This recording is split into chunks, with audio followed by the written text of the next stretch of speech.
સોનમ વાંગચુકના પત્ની ગીતાંજલિ અંગમો કોણ છે એમના વિશે પણ તમારી સાથે વાત કરીશ।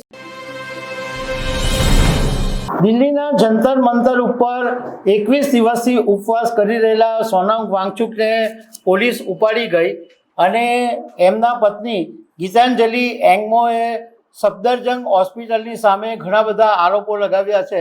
એક પત્ર બી લખ્યો છે અને મેડિકલ સુપ્રિન્ટેન્ડન્ટને ઘણી બધી વાત કરી છે કે અમારે અન્ય હોસ્પિટલમાં સોનમ વાંગચુકને લઈ જવા છે।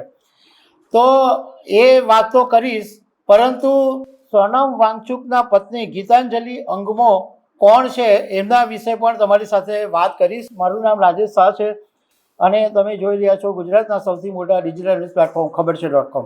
આજે સવારે સોનમ વાંગચુક જંતર મંતર ઉપર ભૂખ હડતાલ પર યથાવત હતા ત્યારે દિલ્હી પોલીસ આવી અને એમને ઘસડીને લઈ ગઈ અને એમને સફદરજંગ હોસ્પિટલમાં દાખલ કરવામાં આવ્યા।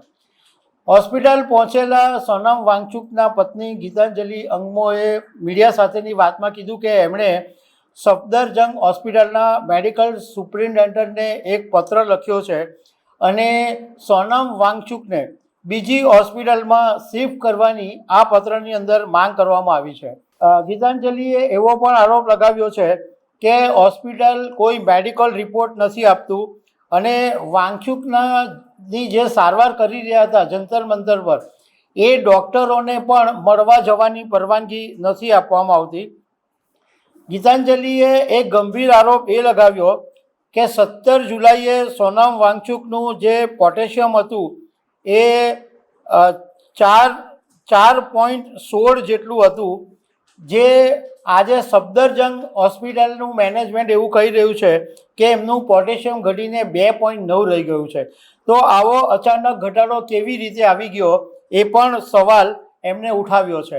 આ ઉપરાંત ગીતાંજલિએ એવું પણ કીધું છે કે આ હોસ્પિટલમાં એમને કે એમના કોઈ પરિવારના લોકોને મોબાઈલ ફોન પણ લઈ જવાની પરવાનગી નથી આપતા।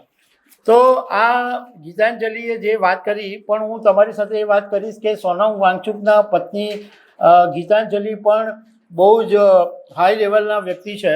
તો એમના વિશે હું તમને માહિતી આપીશ કે ગીતાંજલિ માત્ર સોનમ વાંગચુકના પત્ની છે એટલા માટે નહીં, પરંતુ શિક્ષણ અને સામાજિક ક્ષેત્રે એમનું અનોખું યોગદાન છે અને એમની એ રીતની ઓળખ પણ છે અને ખાસ કરીને લદ્દાખમાં શિક્ષણ અને સમાજના વિકાસ માટે હજુ પણ તેઓ કામ કરે છે। ગીતાંજલિ આંગમોનો જન્મ ઓડિશાના બાલાસોરમાં પંજાબી જૈન પરિવારમાં થયો હતો અને એમણે ફકીર મોહન યુનિવર્સિટીમાંથી ફિઝિક્સમાં ગ્રેજ્યુએટ્સ કર્યું હતું। એ પછી એમણે ભુવનેશ્વરમાં MBA કર્યું અને MBA પૂરું થયા પછી 6 વર્ષ સુધી એમણે કોર્પોરેટ ક્ષેત્રની અંદર કામ કર્યું અને એ પછી એમણે Helios books, Om hospital, love your river foundation જેવી સંસ્થાઓ પણ શરૂ કરી અને 2022માં ભારત સરકાર અને નીતિ આયોગે ગીતાંજલિને વુમન ટ્રાન્સફોર્મિંગ ઇન્ડિયા એવોર્ડ એનાયત કર્યો હતો।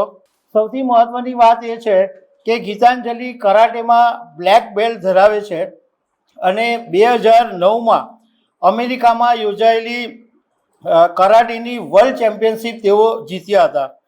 આ ઉપરાંત ઓડિસી અને રશિયન બેલે ડાન્સના પણ તેઓ જાણકાર છે અને શાસ્ત્રીય સંગીત અને પિયાનો પણ વગાડી શકે છે। તેઓ શ્રી અરવિંદ દર્શન, વેદ, ઉપનિષદોના અભ્યાસ સાથે જોડાયેલા છે, એમને ઊંડો અભ્યાસ છે અને પોતાને પ્રેક્ટિસિંગ હિન્દુ તરીકે ઓળખાવે છે। ગીતાંજલિ અને સોનમ વાંગચુકની મુલાકાત એક શૈક્ષણિક સેમિનાર વખતે થઈ હતી અને એ વખતે બંનેને એવું લાગ્યું કે એમના વિચારો સરખા છે અને એમની આંખ મળી અને એ પછી એમણે લગ્ન કર્યા। 2017માં ગીતાંજલિએ સોનમ વાંગચુક સાથે મળીને હિમાલયન ઇન્સ્ટિટ્યૂટ ઓફ અલ્ટરનેટિવ્સ લદ્દાખની સ્થાપના પણ કરેલી અને તેઓ CEO અને ડીન પણ હતા અને એમને એક પુત્ર છે જેનું નામ આર્યન છે અને આર્યન પણ કરાટેમાં ચેમ્પિયન છે। તો દર્શક મિત્રો, આવી અનેક વાતો સાથે મળતા રહીશું। આભાર।